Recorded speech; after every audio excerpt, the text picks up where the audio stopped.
Welcome to the Newsa-Cast YouTube channel. These Red Smith Banquet throwbacks are exclusive interviews of sports legends, powerful media personalities, and influential coaches. You won't find these anywhere else. Subscribe below and enjoy. All right, Newsa-Cast listeners, welcome to the throwback. You are watching this on YouTube. This is the entire throwback to the 2005 interview at the Red Smith Sports Banquet with the one and only Ned Yost. Brewer manager, MLBer. Oh, and I should mention, Tosh, right? Surely the folks that are here, they hit the subscribe button right below Absolutely. there. They did that. Yeah. Yeah, Good. of course. Yeah, Brewer manager from 2002 to 2008, famously fired with 12 games left in the season. Fired. But you know what? He was really part of that revitalization of the Brewers organization. Took a couple losing years, but then hit 500 and then, made playoffs. So he's part of that, but, probably remembered more for his World Series win in Kansas City. Yeah, absolutely. Yeah, low key, Tosh. I think he kind of got screwed a little bit, but professional sports, it's a harsh game. It is a harsh game. So, you're going to sit back and you're going to enjoy this full interview with Ned Yost. And remember, this is part of our podcast where you can listen to an interview with Carsey Blanton from Mile of Music. Yes. And check her out, the Newsa-Cast, wherever you get your podcasts, Spotify, YouTube even. Thank you, Chuck. Good to be back. Chuck said that if I kept it under 4 minutes, they'd consider me again, so I promise. It'll be a first. Ned Yost is the third member of the 1982 pennant-winning Brewers to be honored here at the Red Smith Banquet. I know you're familiar with the other two, Hall of Famers Paul Molitor and Robin Yount. Those 82 Brewers, affectionately known by many of us as Harvey's Wallbangers, in honor of manager Harvey Keene, and the 216 home runs they pounded out, the sixth most in Major League Baseball. Ned Yost contributed only one of those 216.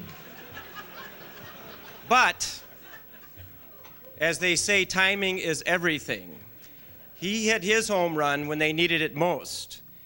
Many of you remember the articles written by longtime Milwaukee Journal baseball writer Tom Flaherty. He described Ned's one home run that year as the biggest home run in Brewers history. It came during the last days of the regular season.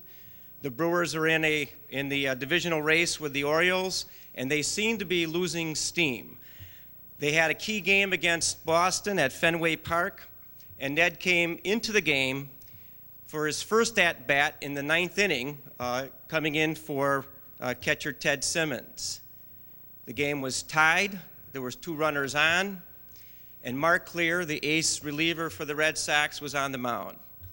Ned took him deep over the Green Monster, bringing in all 3 runs and leading them to victory. That was the last win the Brewers had that season until the final day of the regular season when they won again and clinched the divisional title. Ned's playing career in professional baseball spanned over 13 years, 6 of them in the majors with the Brewers, the Expos, and the Texas Rangers. But his playing career can't really be measured by what he picked up in batting or fielding statistics. He picked up something exceptional and a very extraordinary knowledge of the game and the respect of the players on every team he played for and every manager that he played for. Ned's understanding of the game and his leadership ability didn't go unnoticed. When he retired from the game as a player, one of the first calls that he received was from the legendary Hank Aaron, who was then in charge of the minor league operation for the Atlanta Braves. Hank persuaded Ned to give managing a try. He spent 3 years managing in the minors and showed so much promise that Bobby Cox, the Braves manager, wanted him as part of the big league staff. He coached in the bullpen, and then in the critical position as third base coach for the 11 years that the Braves won the divisional title and went to the World Series. Bobby Cox knew that he had a guy that could manage in the big leagues. And Ned felt there was one job that he wanted. He told me today there was one managerial job he interviewed for, and that was with the Brewers. He accepted the Brewers' offer in October of 2002 to be their manager, and at the time said, "I feel a connection to this organization. This is the job I genuinely want to do." In his short tenure with the Brewers, he's earned a reputation as a manager who is respected by his players. He's prepared for every game situation and has an unmatched fire to make the Brewers a winner. Ned has even gone out of his way to help the umpires get the call right. This has resulted in 6 ejections in the 2004 season from some umpires who didn't understand his intentions. There are many reasons why Ned has become a favorite among Brewers fans. He had to scrape and fight to make it in the big leagues, and he knows it's a privilege to be a part of Major League Baseball, and that's something that he instills and expects respect for the game from his players. Along with his wife, Deborah, they share the same kind of strong family values in raising their 4 children that most Brewers fans believe is important. And like many Brewer faithful, Ned Yost is an avid hunter and a huge NASCAR fan. In fact, during the strike-shortened '94 season, he spent a good deal of time with the pit crew for his good friend, the late legendary Dale Earnhardt. And in your program, you'll see that he actually held the title as hydration engineer in the pit crew, and I'll leave it to Ned to explain the intricacies of that job.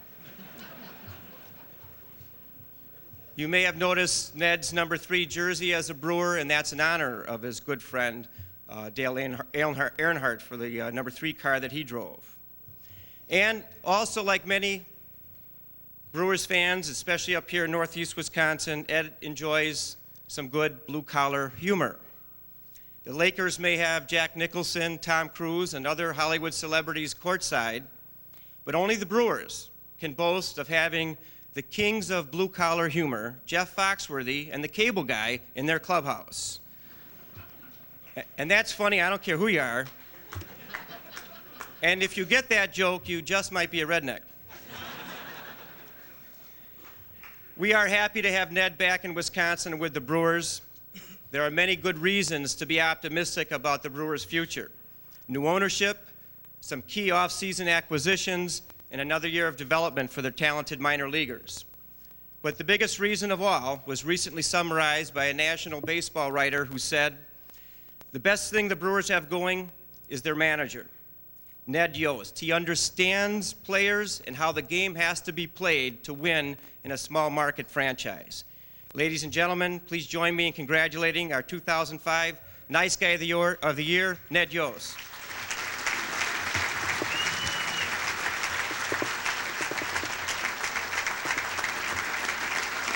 Thank you.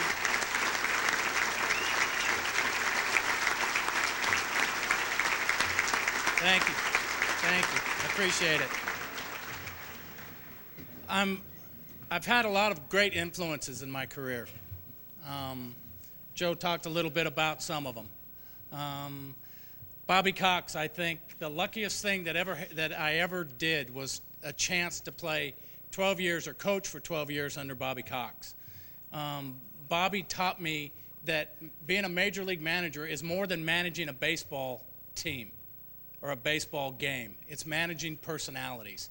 It's being able to understand each individual that you have on your team and treat them like a person. Because this is a hard game to play. And Bobby always said, "Ned, you got to remember how hard this game is to play, especially 162 times a year. And it's a game where if you fail 7 times out of 10, you're still going to make $10 million a year. It's a phenomenal. You have to understand the pressures that are involved." And Bobby said that, I think Bobby always knew one day that I was going to be a major league manager, and he always tried to mentor me in respect to that. And he always said, Ned, you have to remain humble. You have to remember who you are, where you came from, and how you got there. And nothing changes but your title. You don't change, your title changes, and that's it. And that's one thing that I always remember that Bobby would always say, it's just as easy to be a nice guy as it is to be a jerk. And that was very, very important, and that's something that I remember every day. But when I get up in the morning and I walk by the mirror and I look at it, I don't really look at the mirror and say, hey, there's Mr. Nice Guy. When I look in the mirror, I really stop and think, hey, there's Mr. Lucky. Because I am one of the luckiest people in the face of the earth. Joe said it, I wanted to come back to Milwaukee. My experience here in 80, 81, 82, and 83 was phenomenal. We were a very, very good baseball team that year. We went to the World Series, the last Milwaukee Brewer baseball team to go to the World Series. And the fans made it so exciting. The fans of Wisconsin made it so much fun. And I always dreamed of coming back here as a manager and bringing that back to those fans. Because I understand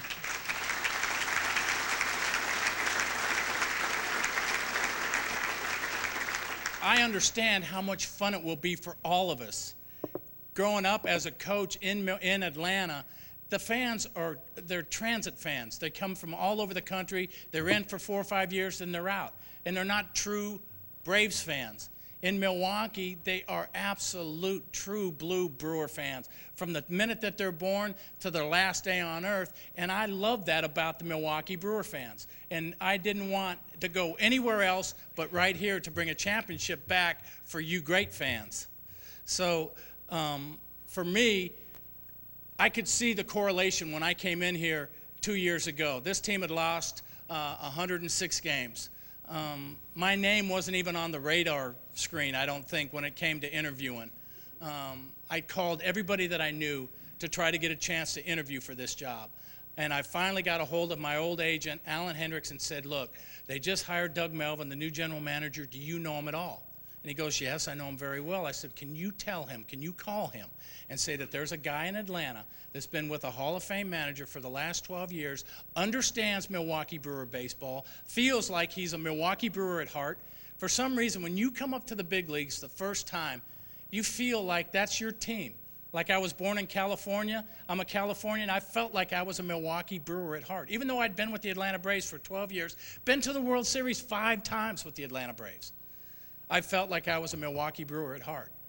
And I said, tell him that I'm interested about talking about that opening for the managerial position. And he said, well, Ned, I can suggest it to him.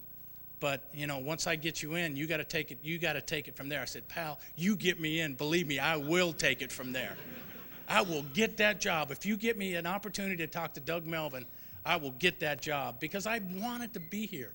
I believed in what we could do as an organization. Yeah, I knew we lost 106 games, but I knew the reasons why. And I felt like I knew what we could do to come in here and change this organization to make it better. I got my opportunity with Doug. I interviewed well, and I got the job. And from that point on, it's rebuilding this organization to get to where it needs to be. Now, have I seen the correlation before? Absolutely. When Hank called me, the Atlanta Braves had been in dead last place for the last 10 years. They weren't even drawing 1 million fans. 1990, the Atlanta Braves drew 850,000 fans at that stadium. They were terrible. And the fans were moaning and groaning, and they were sick of the losing. But what they didn't see is what I had seen for the last 3 years, the farm system, the Tom Glavins, the Steve Averys, the Chipper Jones, the Rafael Furcals, the Javi Lopez's, the Jeff Blausers, the Dave Justices. They were stocked at the minor league system. And these teams were winning and had this group of quality, talented players coming together as a group. 1990, they started bringing these kids up. And they struggled. Tom Glavine lost 17 games his first year. Steve Avery, I remember Steve Avery going out and just getting pummeled and crying his eyes out in the locker room. You know? But he had tremendous talent. You could see that one day these young, talented kids were going to put it all together. They were the product of the draft. The Braves were in last place for so long. They got so many good number 1 draft picks that all of a sudden these kids came at the right time. 1990, dead last place. 1991, Bobby calls, Ned, will you be the bullpen coach in the big leagues? I said, sure, I'd love to. All right. All of a sudden, we get 3 free agent acquisitions. Terry Pendleton, Sid Bream, Raphael Belliard. We went from dead last place to the World Series in 1991 because these kids came together. We had a few big guys that we brought in to meld these young kids and provide leadership for them. The Atlanta Braves have not lost their division from that point. So in 1990, when I came in here with the Milwaukee Brewers, you look at the farm system, the Brewers dead last place for so many years, terrible at the major league level, but tremendous draft picks, filling up and stocking up the minor league system. And all of a sudden, these kids that you will hear about very soon, the Ricky Weeks, the Prince Fielder, the Krenzels, the Corey Harts, the Hendricksons, the Mark Rogers, these kids have all signed and are working their way to the big leagues. And now these kids are all at the AA and AAA level. They're very, very close. So I'm very excited about those kids. This year, we made some great deals. With Carlos Lee, we plugged a great hole in our lineup and it's a position that's going to provide us a lot of offense in the middle of our lineup. And I think, I'm more excited about this year than I've been the last 2 years. We've increased our talent level at the major league level, and that's very, very important.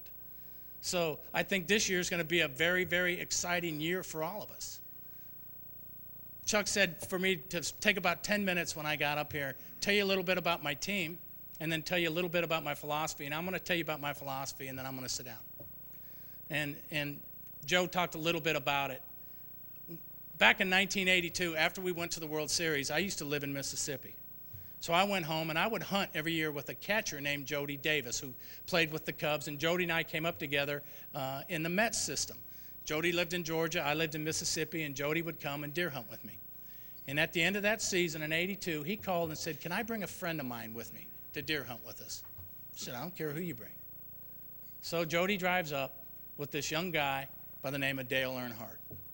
And Dale had just won his first Winston Cup championship. I didn't know Dale Earnhardt from Adam, right? And I think that was good. I think that really is one of the main reasons that we hit it off so well. But from 1982 to the time of his death, we became very, very close friends. And this guy taught me more about how to compete and how to win at life in general more than anybody else. The most valuable lesson came in 1994. We went on strike in September. We didn't have anything to do as major league coaches. They sent us out and we would go watch the minor leagues, but in September the minor league system's done. We didn't have nothing to do. So we're sitting at home. Dale calls and says, what are you doing? I said, I'm not doing anything. He said, well, we've got 9 races left. Come work the last 9 races on my team.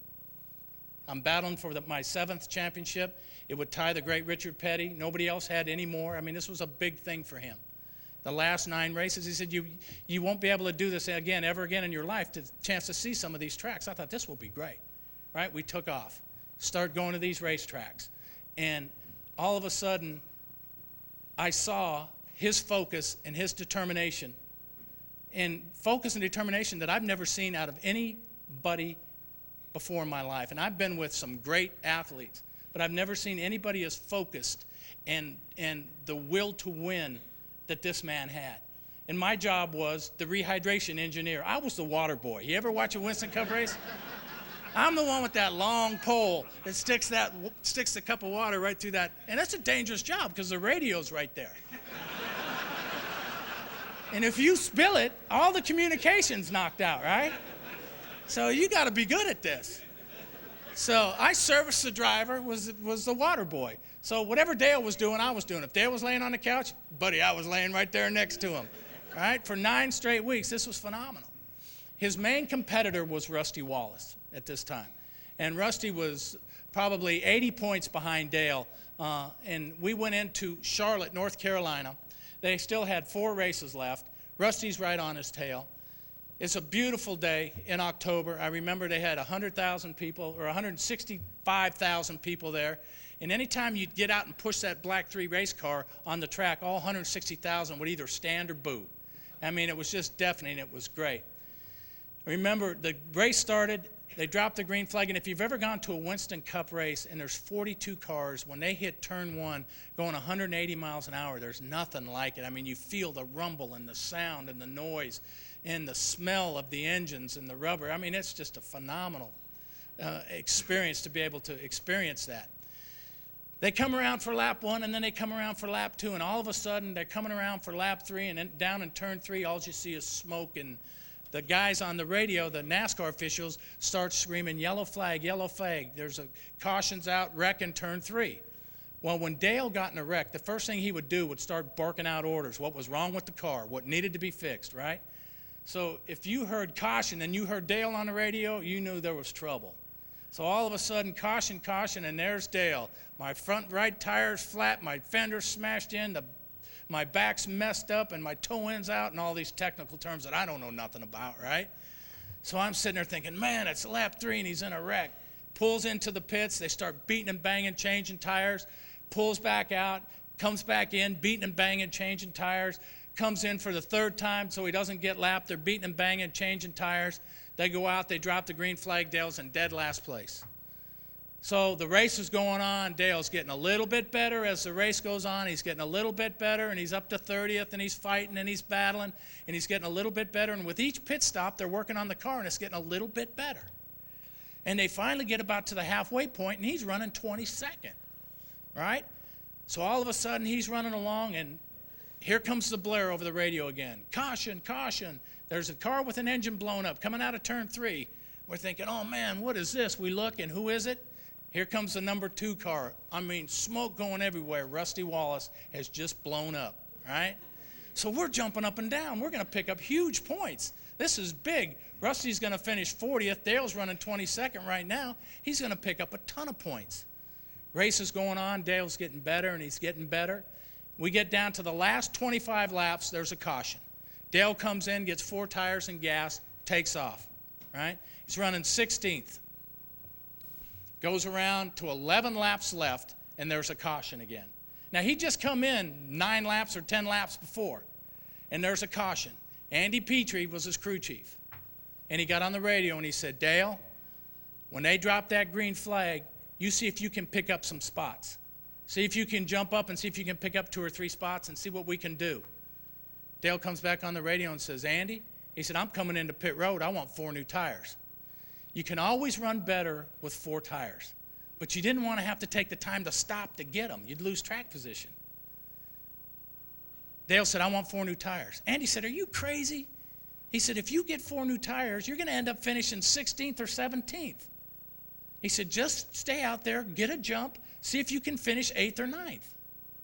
Dale said, Andy, my radio's not working. You don't hear me. I'm coming in for 4 new tires. Andy said, I heard you fine, Dale. Stay out there, get a jump, see if you can finish 8th. Now, if you ever saw Dale Earnhardt up close, Dale had these steel blue eyes that could burn holes through those smoky glasses that he wore. And I could just feel the anxiety in the car when Dale hit that button and screamed at the top of his lungs, I did not come here to finish 8th. I'm not out here to finish 8th. I'm at the back of pit road. I'm coming into pit road. I want 4 new tires thrown on this car. So Andy, who didn't take much guff from Dale, said, okay, Dale, we'll throw 4 tires on this car. We'll sit back and watch you finish 17th, watch you finish 18th. Dale came back. He said, I tell you what, pal.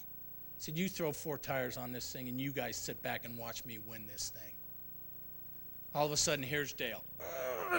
Pit road. Here's Big Ned with his water.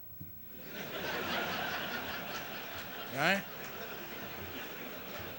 He don't want no part of no water.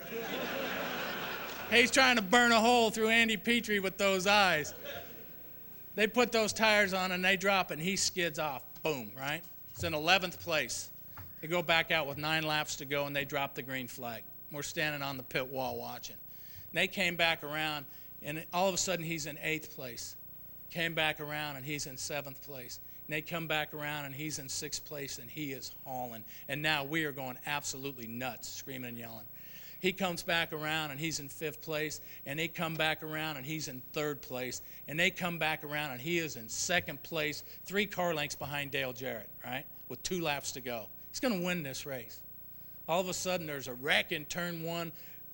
Jeff Gordon and Ricky Rudd get into it, and there's smoke going everywhere. They got to race back to the yellow flag to see who the winner is.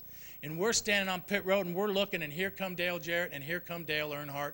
And Dale Earnhardt is right behind Dale Jarrett now, right at his quarter panel. And they hit that checkered flag, and Dale Jarrett won that race by half a car length. It was the most phenomenal thing that I have ever seen in my life, right? Dale wasn't going to settle for 8th when he could have had a chance to win. So we're jumping up and down, and Dale gets on the radio and says, boys, y'all the greatest. I'd have said, I told y'all so. But he didn't. He said, boys, y'all the greatest. And Andy got back and said, no, you're the greatest. Dale came in, and if you finished in the top 5 back then, they'd tear that whole car apart. Dale came in the garage, jumped out, went upstairs to his condo. And I stood downstairs with the car for about 45 minutes, just really reflecting on what I had just seen and how phenomenal it really was. And I thought to myself, I'm going to go see Dale. So I take off, I go up on the track, and I go through the stands, and I get on the elevator, and I go up to his condo. And I open the door, and standing there is Dale's mom, Dale's wife, and Dale's daughter, Taylor. Dale was sitting at the table by himself eating. And I walked over to him, and I put my arms around him, and I hugged him, and I said, you know what? I said, that was the most awesome thing I've ever seen in my life today. And with those steel blue eyes, he looked up at me, he goes, yeah? Well, what was that? And I said, well, you know what it was. He goes, do you know what it was? And I said, yeah, I think I do. Maybe I don't. He goes, sit down. So I sat down. He goes, you know what happened out there today? And I said, yeah, you finished 2nd. He goes, no. Do you know what happened out there today? I said, no. He said, they tried to get me to settle for mediocrity. They wanted me to be mediocre. And he grabbed me by the shirt, and he pulled me over close, and he said, Ned, never, never allow anybody to allow you to settle for mediocrity. You never do it. In everything that you do it to the best of your ability and do it to win. You never, ever settle for mediocrity. And that right there was the greatest lesson that I ever learned in my life. And with all my might, with everything that I can do, I'm going to bring a world championship back here sooner, hopefully sooner than later, for you great fans. Thank you.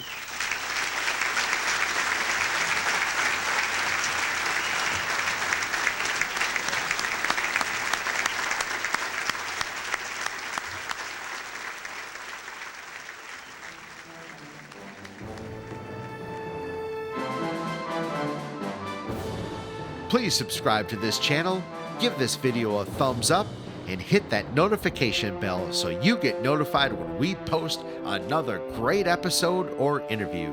Download the podcast on Apple Podcast, Spotify, or wherever you get your podcasts. Thank you for your support.